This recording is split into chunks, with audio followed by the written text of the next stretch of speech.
Son las 10 de la noche y es la hora de opinar. Hoy, con el secretario de Hacienda y Crédito Público, Arturo Herrera, vamos a hablar del paquete económico para el ejercicio fiscal 2021. ¿Qué podemos esperar de la economía mexicana para lo que resta de este año y el año que entra? Después, con Denise Dresser, Mario Arriagada y Pablo Magluf, vamos a analizar la toma de la Comisión Nacional de los Derechos Humanos por activistas y familiares de víctimas de la violencia y el feminicidio ante la nula atención de las autoridades y en demanda que se haga justicia. Así que quedes aquí en Foro TV, que ya comenzó la hora de opinar.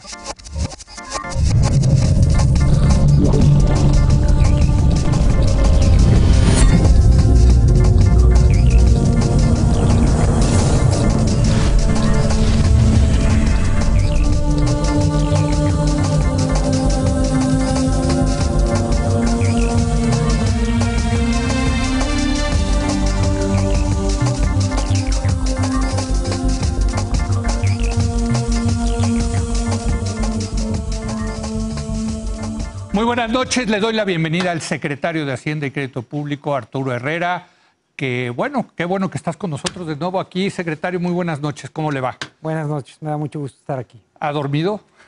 Sí, debería estar dormido ahorita, pero bueno. No, gracias, yo sé, entiendo, porque sé que el esfuerzo que implica presentar el presupuesto y sobre todo en este año, ¿no? Sí, un año extraordinariamente complejo, son circunstancias inusitadas. Bueno, leí los criterios generales de política económica, que es el documento que le da base al presupuesto y a la ley de ingresos, y me parece muy interesante porque pues hay un reconocimiento, secretario, de que el sexenio va a ser perdido en términos económicos. Si tomamos en cuenta lo que están previendo para el 2020, para el 2021, incluso para el 22, 23 y 24, y tomamos en cuenta el crecimiento poblacional, pues vamos a acabar este sexenio con un menor ingreso en promedio para los mexicanos. Sí, en realidad es muy interesante que menciones eso, porque eso fue objeto, yo diría, de la discusión analítica más intensa que tuvimos hacia dentro de la propia Secretaría de Hacienda. Y decidimos irnos con esos números porque en realidad son el piso. Sí. En realidad lo más probable es que los crecimientos en los años siguientes sean superiores. Y hay una razón muy específica. Esta no es una crisis como las otras. Cuando hay una crisis en algún mercado específico, por ejemplo el bancario, la economía no recupera su senda hasta que la crisis en ese sector se resuelve. Sí. Por ejemplo, en el 95 hubo que rescatar a los bancos hasta que se limpió la cartera, se capitalizaron y eso tarda muchos años. Esta es una crisis inusual en el sentido de que el problema no viene de algún mercado en particular, sino de la salud. En el momento en que se resuelva, si se resuelve relativamente pronto, la parte de la salud, la planta productiva, el capital humano, el capital físico están ahí. Entonces puede crecer mucho más rápido, ¿no? Pero me llamó la atención los números, ¿no? Porque creo que sí es un ejercicio honesto en ese sentido de decir, hombre, y pues sí reconocemos que al final del día... Y conservador, yo diría. Usted diría que conservador, porque también ustedes traen un decrecimiento de la economía para este año de menos 8%, ¿no? Cuando la encuesta del Banco de México, la última, expertos, trae menos 9.9%.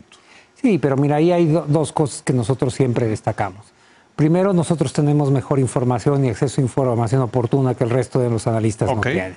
Nosotros tenemos, por ejemplo, información diaria de los empleos creados en el país, información diaria sobre el consumo que hay a través de tarjetas de crédito y tarjetas de débito en el país y los analistas la tienen después con rezago. Y después hay un hecho muy, muy conocido y hasta estudiado académicamente sobre los pronósticos, que es los analistas tratan de tener sus pronósticos del mismo lado, porque si le fallan todos juntos. Sí, entonces hay una especie de lo que en la literatura se llama comportamiento de rebaño y entonces tiene un sesgo los pronósticos. Entonces ustedes están confiados en que ese menos 10% de este año, vamos a hablar de este año 2020. Menos 8%. Ustedes dicen 8%. Sí. Mira, pero todavía depende de algunas cosas. Sí. Lo más importante es el comportamiento del COVID. Nosotros estamos ante un fenómeno que para definir cuál va a ser el nivel de actividad económica del país en este año va a depender de dos cosas. Una, la primera, que tienen cierta liga de ellas. La primera es qué tan rápido se adapta la economía a convivir con el COVID. Es decir, cuando nosotros entramos aquí, cuando uno entra aquí, le toman la temperatura, todo el mundo trae... A usted ya le dio, por cierto. Sí, a mí ya me dio. Usted ya va de... Pero estaba viendo justo el programa antes, la analista deportiva estaba de su casa, porque esa era su sala, ¿no? Entonces, en la medida en que hay sectores que se pueden ir adaptando, se puede ir reactivando. Ese es el primero, que es conceptualmente un problema distinto al que nos habíamos planteado en abril y mayo, que era cómo luchamos contra el COVID y nos aislamos, ahora es cómo convivimos contra el COVID. Y el otro tema es si podemos evitar un rebrote.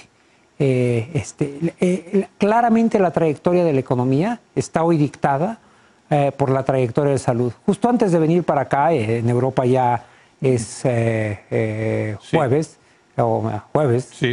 venía yo leyendo los encabezados del país y viene una entrevista con un economista extraordinariamente destacado, Barry Eichengreen, y dice, la recuperación de esta recesión la pueden predecir mejor los epidemiólogos que los economistas, ¿no? Es decir, el ritmo al que se va a ir atacando la pandemia es el ritmo al que se va a ir recuperando la economía. Y digo, en Europa, desgraciadamente, supongo que menciona esto porque ha habido un rebrote. Aquí todavía vamos en el primer brote, ¿no? Sí, no necesariamente tiene que haber un rebrote, ¿no? O sobre todo lo que no debe haber es un rebrote importante, ¿no?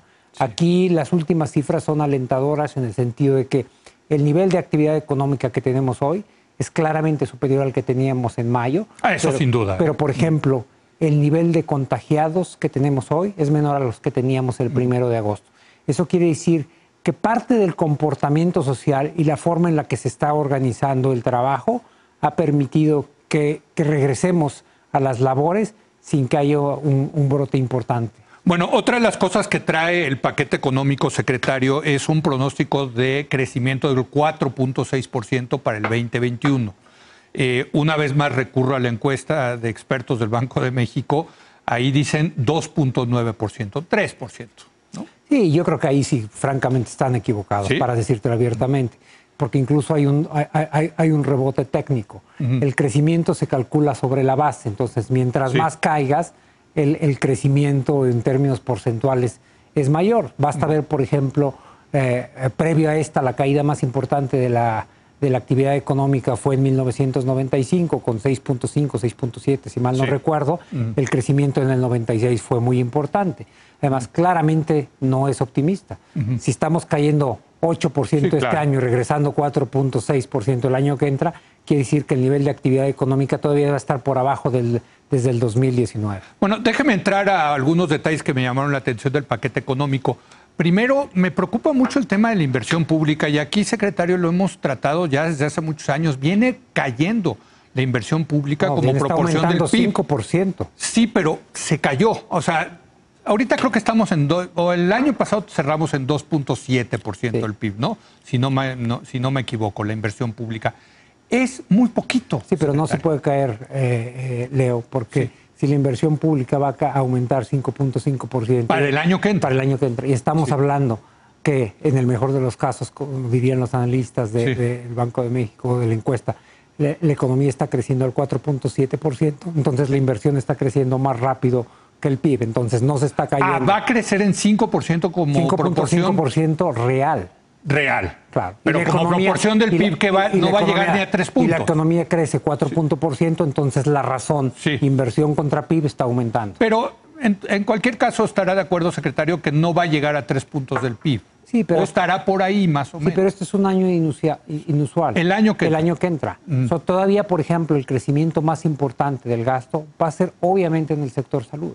Va a crecer 9%. Es decir, este es un año donde las prioridades tienen que ser muy claras y te puedo decir cuáles son. El gasto en salud, todavía tenemos que seguir apostándole a ello, o sea, no podemos permitir que haya pérdidas humanas más allá de las admisibles. El gasto en inversión y en particular en un tipo de proyectos, los proyectos que pueden absorber de manera muy rápida el gasto, es decir, los que generan empleos de manera inmediata. Y esto a veces yo lo explico, lo trato de explicar poniendo dos casos. Si nosotros tuviéramos dos proyectos, un proyecto A y un proyecto B, y el proyecto A es mejor que el proyecto B, en principio aquí deberían ir el gasto. En circunstancias como estas, si el proyecto A está en diseño y el proyecto B está en operación, a donde tiene que ir el gasto es al proyecto B, porque es el que genera empleo, porque es el que contrata ingenieros. Y son los que ya están... Son los que están andando. Que son Tren Maya, Aeropuerto de Santa Lucía. Hay carreteras, está el Tren México-Toluca. Que lo van a retomar, ¿verdad? Porque está ahí parado. El Tren México-Toluca no, va a ir mucho, no está parado y va a ir mucho muy rápido. Claro. Es que yo no he visto que se haya... Se había detenido un pequeño tramo por algún problema con la comunidad aledaña, pero básicamente ese es el... Entonces van a inyectarle más dinero al Tren Pero además, México-Toluca. además, déjame decirte, estas no son las únicas inversiones que se realizan. No todas las inversiones ligadas al sector público están en el presupuesto. Por ejemplo, las concesiones, los desdoblamientos, esos no aparecen en el presupuesto. ¿Qué es el desdoblamiento, perdón? El desdoblamiento es, por ejemplo, cuando tú tienes una concesión carretera, ¿no? Digamos a 30 años. Sí, el sector privado. Sí, pero la concesión es pública. Sí. La infraestructura es pública. Sí. Y de hecho la infraestructura regresa al Estado después de que termina la concesión. Y vamos a suponer que han transcurrido 14 años y le quedan 16 años a la concesión. Se puede alargar la concesión a cambio de inversiones adicionales. Ok, perfecto. Déjeme preguntarle ahora, lo importante aquí en todo caso es la inversión privada. La inversión privada, la inversión total ha caído de 22 puntos del PIB más o menos en 2018 a menos de 20, creo que en 19.7 estaba ya el primer trimestre de este año.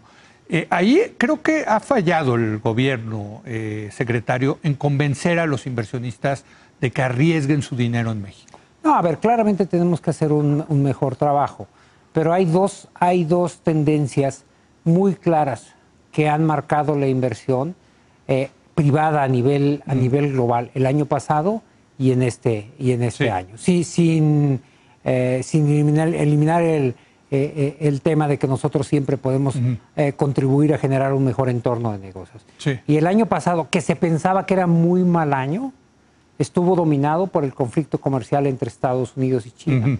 Y entonces, sobre todo, las inversiones extranjeras no sabían bien a dónde situarse. Por eso, para nosotros, en ese momento, lo que era muy importante es tener la certeza de poder firmar un nuevo tratado de libre comercio.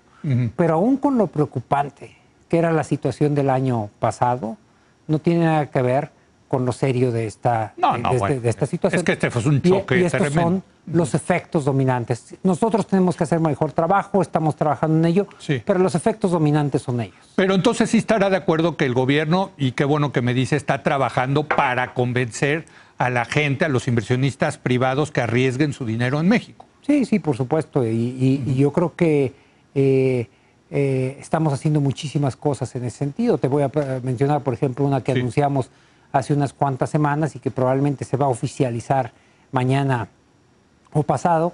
Es esta iniciativa de reforma del sistema de pensiones que va a lograr tres cosas muy importantes. Va a lograr que haya muchos más ahorros para que los trabajadores se puedan retirar con dignidad.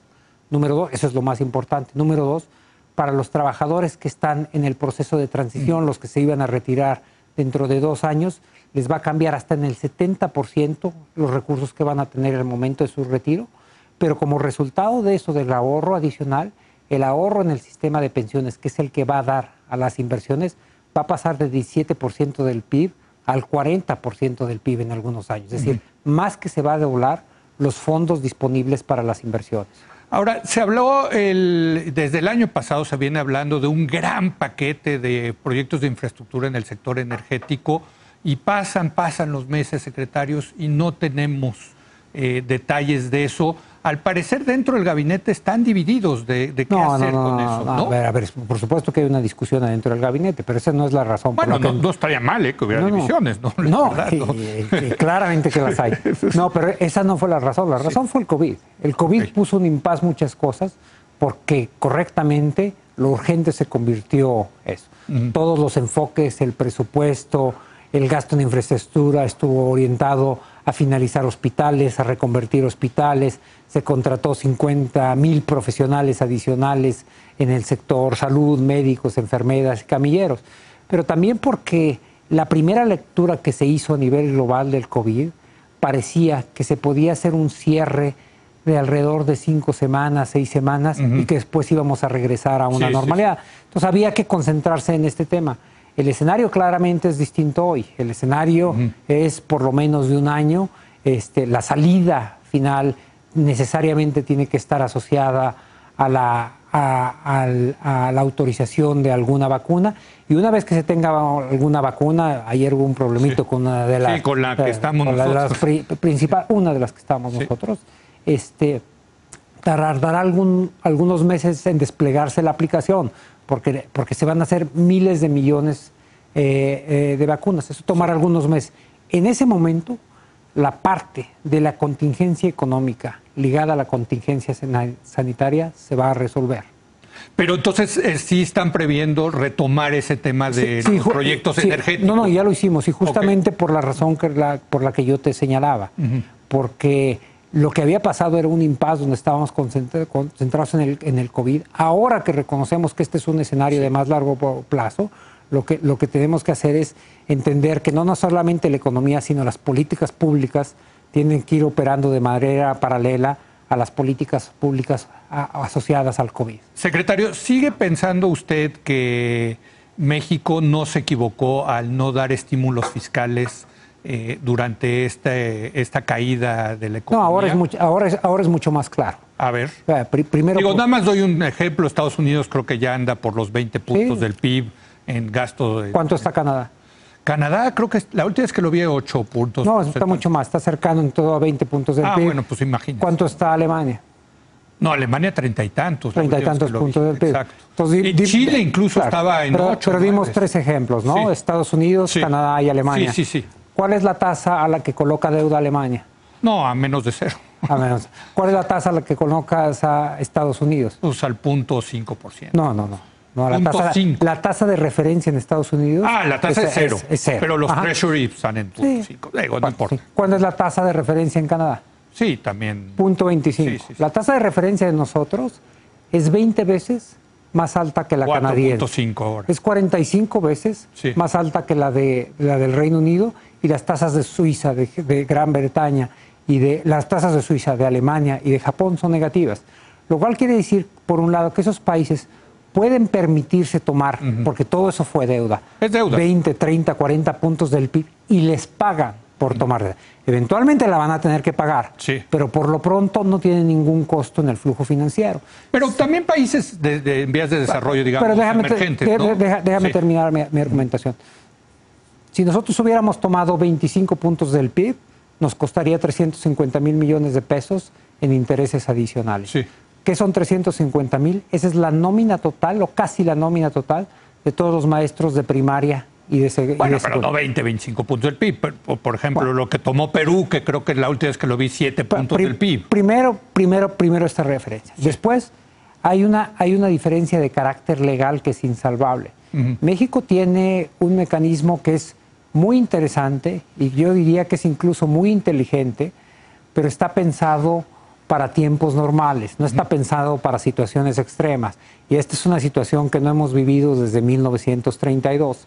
Desde hace décadas, en la Constitución mexicana, ni siquiera en una ley, no es tan sencillo moverlo, se ha establecido que la deuda solo puede utilizarse para financiar gasto público productivo. Y la forma de traducir esto es inversión pública. Es decir, aun cuando tuviéramos, que no está claro que lo tuviéramos, que tuviéramos espacio, solo podría ir, digamos, a un puerto, a más carreteras, pero no podría ir, por ejemplo, a lo que hizo Alemania, no podría ir a garantizar salarios de las personas que se quedan en casa. Pero está bien en inversión. No, está bien, pero quiero decir, los programas que se tomaron en las economías avanzadas, no se tiene la posibilidad de implementarlos en las economías de ingresos medios. Déjeme preguntarle algo relacionado con eso. Los saldos históricos... Si me permite nada más decirte una cosa más, porque no voy a decir los nombres, pero tuvimos una conversación entre distintos ministros de Hacienda o de Finanzas, como se llame, de la región hace solamente algunas semanas. Algunos de los países que tomaron niveles de endeudamiento de 7, 8, 10 puntos del PIB, lo hicieron pensando que la contingencia se acababa en 2 meses. Hoy esos países se agotaron ya sus balas y tenemos un escenario de cuando menos un año hacia adelante. Bueno, pero eso me lleva, que bien me lo pone ahora sí que la pelota para la siguiente pregunta, que es el tema de la deuda. Este gobierno y el presidente ha sido muy claro de no endeudar más al país. Sin embargo, los saldos históricos de los requerimientos del financiamiento del sector público, yo creo que es la medida más correcta de medir la deuda pública total, sí crecieron este año por un efecto cambiario, por un efecto de la caída del PIB, pero no me queda claro si sí tomaron o no acabaron tomando más deuda, secretario. No acabamos tomando deuda. ¿No? No. A ver, entonces explíqueme cómo además está, el crecimiento de, creo que de 46 puntos del PIB a 54, si no me acuerdo. Además, déjame decirte algo, si tomamos más deuda está legalmente prohibido. O sea, el endeudamiento neto en términos de financiamiento adicional viene en el artículo 2 de la Ley de Ingresos de la Federación y no se puede tomar más. Entonces, en realidad... No hay nueva deuda. No, sería ilegal. Bueno, entonces dígame cómo crecieron... Lo que pasa es que hay un tercer efecto que tú dejaste de lado. Tú mencionaste el movimiento del tipo de cambio. Sí. El tipo de cambio estaba al cierre de diciembre en 18.9, antes del COVID estaba 18.5 y hoy está abajo de 22%. Sí. Eso representa, en términos de la revaluación de la deuda que está en dólares, alrededor de casi 700,000 millones de pesos. Claro. Después tienes todo el efecto de la caída del Producto Interno Bruto. Pero hay un tercer componente que yo he venido insistiendo en que es algo que en algún momento deberíamos corregir, porque esa cifra que tú haces referencia, la del 44, la del 54, no son comparables con ningún otro país. Porque México desde hace 32 años tiene una definición de deuda distinta del resto del mundo. La deuda que ves ahí es la deuda neta. Es decir, es la deuda a la que restaste lo que hay en caja. Entonces, si nosotros nos gastamos algo que hay en caja, la deuda neta reportada aumenta, aunque no hayamos endeudado al país. Un ejemplo muy sencillo. Si yo tuviera deuda por 20 pesos y tuviera 5 pesos en el bolsillo, la deuda, como todo mundo la entiende, es de 20 pesos. Como la reportamos en México, es 15. Y si yo me gastara 2 pesos, es más, te lo pongo más sencillo, si yo pagara 1 peso de deuda y la deuda fuera 19, en cualquier país la deuda hubiera disminuido. Pero si yo al mismo tiempo en que pago 1 peso de deuda me gasto 2, la deuda neta reportada... Es 21. Serían 16, ¿no? 16. Serían 16, hubiera aumentado. Entonces, parte de lo que ves en el incremento fue el uso de las cajas que tenía el gobierno federal. Ahora, entonces en ese sentido no hay nueva deuda. No hay nueva deuda. Y para el año que entra, ¿qué es lo que están pidiéndole al Congreso? Estamos básicamente pidiendo el mismo déficit en los requerimientos financieros que hubo este año, que es alrededor de 2.7, y el resultado de eso nuevamente en la definición amplia, con la definición de endeudamiento neto, pasaría de 54.7 a 53.7, es decir, habría una caída de alrededor de 1 punto porcentual. Manejable la deuda externa mexicana, sin lugar a dudas, ¿no? Interna y externa, hay que decirlo, ¿no? Ahora, además, porque a diferencia de muchos países, no nada más la combinación peso contra otras divisas es muy conservadora, tenemos básicamente 70%, sino porque además casi toda la deuda es de largo plazo, es decir, no tenemos vencimientos importantes. Guardaditos, usted ha dicho ya se nos acabaron los guardaditos. Pues sí, se acabaron, ¿no? O sea, así es. ¿Ya no hay ninguno? No, va a haber pocos, ¿no? Los guardaditos o los fondos de contingencia, si queremos ser más técnicos, se utilizan para las contingencias.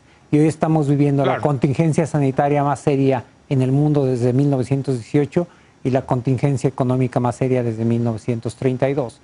¿Qué va a pasar en ese sentido para el próximo año?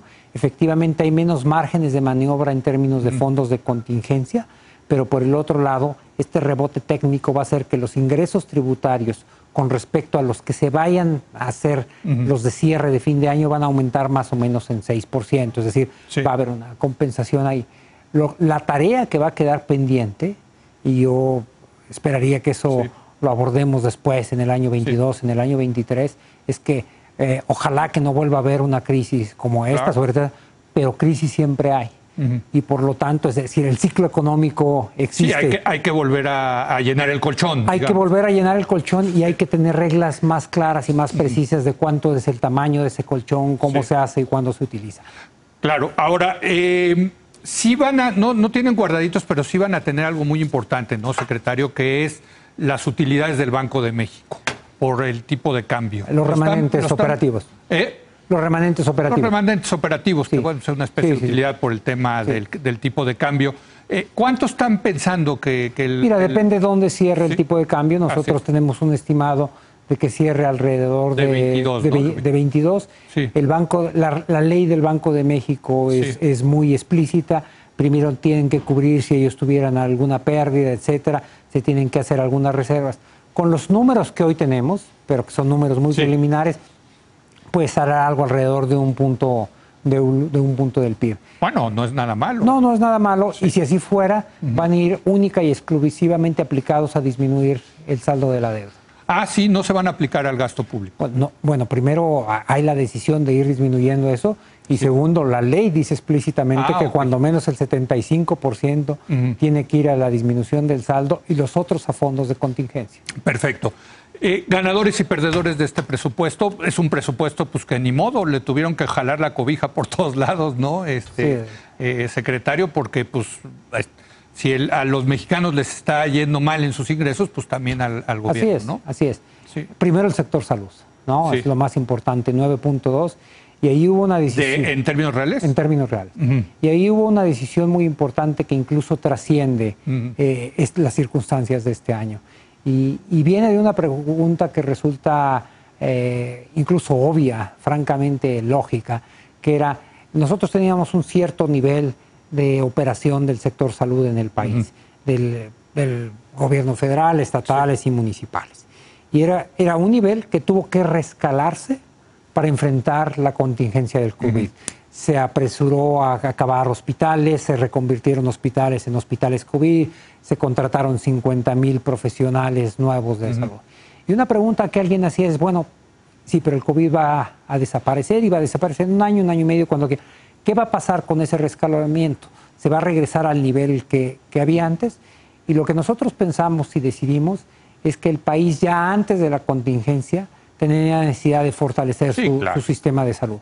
Entonces, va a haber más recursos para el sector salud hoy y va a haber más recursos para el sector salud en el futuro. Una decisión muy importante que aun cuando presupuestariamente no es tan significativa es, se va a empezar a preparar el doble de especialistas de lo que hay en el país. Es decir, las plazas para residentes y becas para el extranjero salud van a duplicarse. Hay médicos que están presentando el examen en septiembre para empezar sus residencias en enero, ¿no? Entonces, el gran ganador y correctamente es salud. Es el sector salud. Después, tomando como contingencia y viendo el presupuesto bajo los lentes de la crisis del COVID y la crisis económica, hay otros dos sectores donde los recursos van de manera muy importante. Uno, el de infraestructura, ¿no? Y por diversas razones. Una, la infraestructura es una actividad que se hace fundamentalmente al aire libre y por lo tanto tiene menos posibilidades de contagio. Dos, la infraestructura en términos del crecimiento tiene diversos impactos en el tiempo. Uno, en el momento en que se está construyendo un puente, hay empleos, se compra cemento, pero cuando el puente queda construido, facilita el transporte y el crecimiento. Sí, hay más productividad, claro. Exactamente, ¿no? Y finalmente, los trabajadores de la construcción están fundamentalmente en la base de la pirámide de ingresos y tenían pocas formas para defender. Y el tercero, que ese fue muy importante, y eso yo creo que nosotros hicimos una apuesta que no tenía en mente nadie tenía en mente la contingencia, pero fue fortalecer las redes de protección social, los programas de adultos mayores, de discapacitados, etc.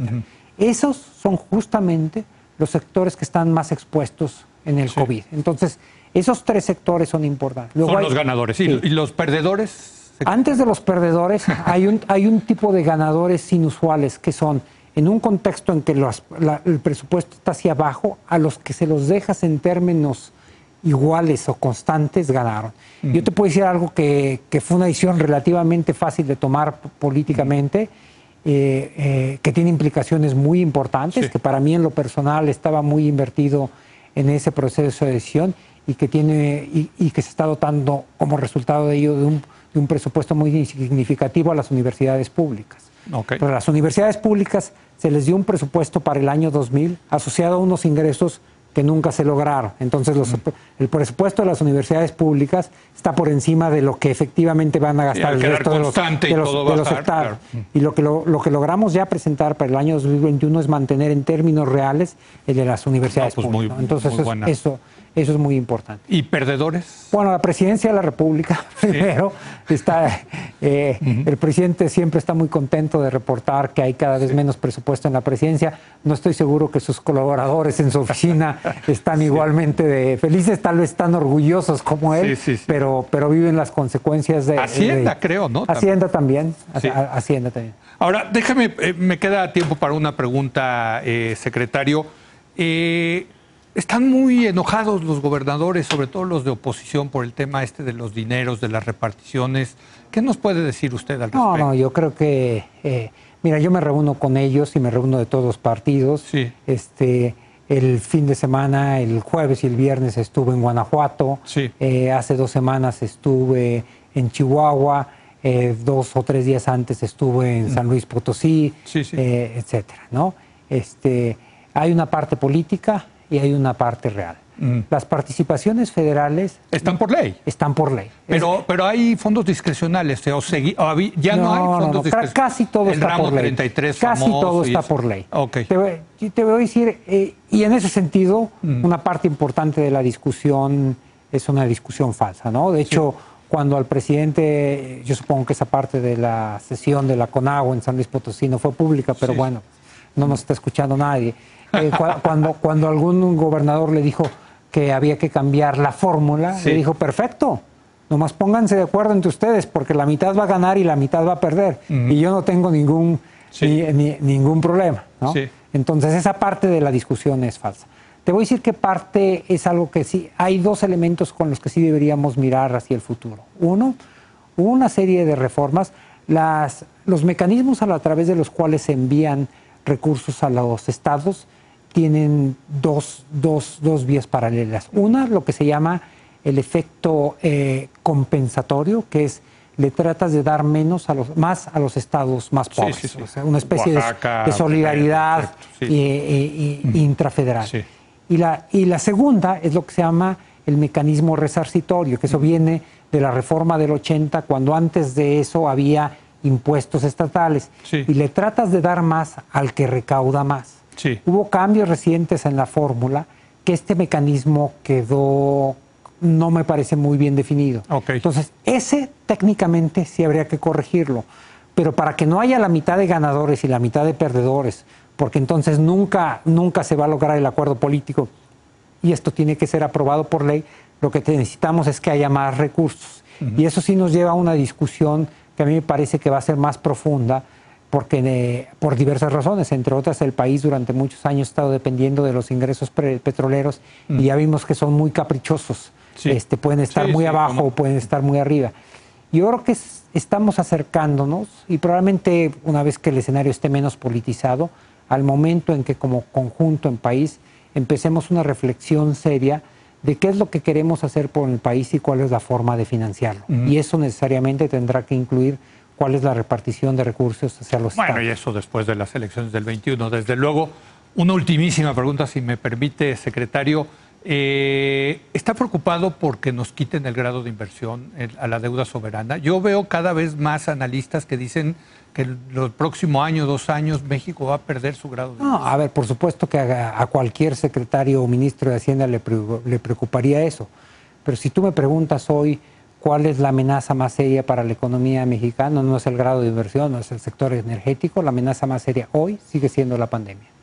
Bueno, ya no hablamos de Pemex, que es otro gran tema, pero ya se tiene que ir usted a dormir con toda justicia, secretario. Muchas gracias por estar. No, gracias por invitarme. Gracias de nuevo al secretario de Hacienda y Crédito Público, Arturo Herrera. Vamos a una breve pausa, regresamos para analizar el tema de la toma de la CNDH.